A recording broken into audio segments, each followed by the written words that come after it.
Hey everybody, so I actually took the time to read Summer's book, and honestly, I wasn't all that impressed. Her story's kind of nice. I mean, it's not terrible, but it's kind of boring. I kind of found myself a little bit bored. Like it wasn't very exciting. It was kind of mundane.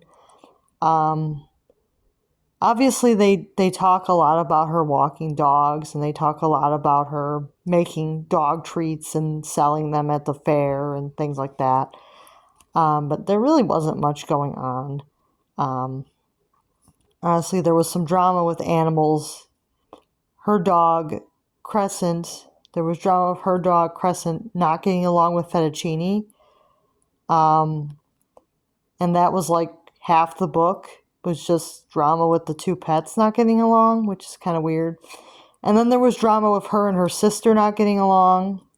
Her sister Holly, there was drama with that, and it seemed like there was a lot of drama in the book, and it didn't really seem like that was really a good focus for the story. I mean, needless drama is kind of boring to me. I kind of would rather have had more focus on some fun stuff, but it was a lot of drama, and I guess they were trying to make the story mature enough for an 8-year-old, but it was kind of boring in a way. Like, I'm not really interested in pets not getting along and not getting along with your sister. I mean, kind of typical. Um, Overall, I don't think that the author did a terrible job. I think it's not a bad story for children, but it's kind of boring when you're an adult. I found it kind of boring and kind of tedious to read. But everybody has their own opinions, so you might like the story better than I did. But yeah.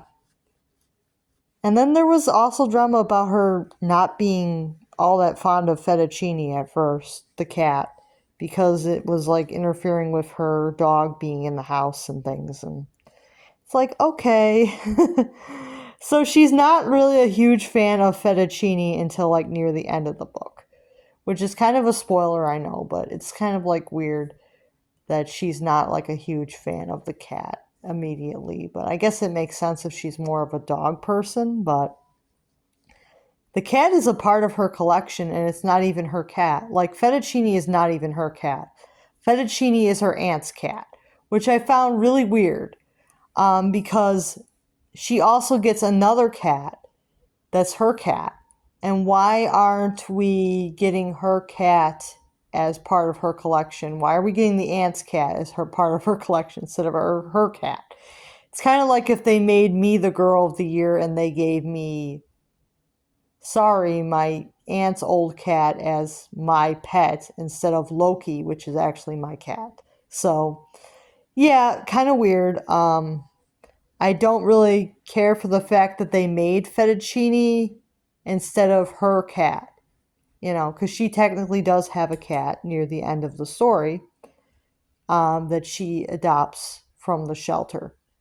But the cat is part of the story before she adopts the cat. She volunteers at the shelter and she meets this cat that she really is fond of. And it's a lot of drama. So that's kind of a summary of the book. If you're interested in reading it, it is, I believe, $7.99.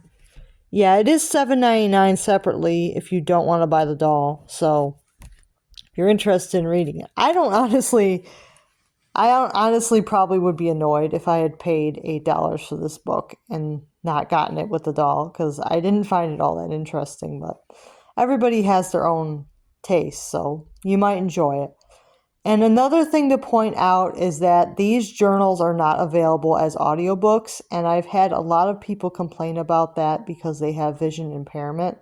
So that's something that American Girl does need to work on, making these books available as audiobooks for people that, have visual impairment and want to hear the story. I mean, they could even add some descriptions of what the characters look like to the audiobook for you know, for people with visual impairment so that they can use their imagination and things. like maybe give like a description of what their facial features would be, make it kind of interesting for people who have trouble seeing, so that they can get some idea of what these people looked like. Um, because not everybody with visual impairment is completely blind, and even people that are completely blind can actually feel someone's face and kind of get an idea of what their features are like. So they might have some idea of what these people look like. But it would be nice if they could have an audiobook.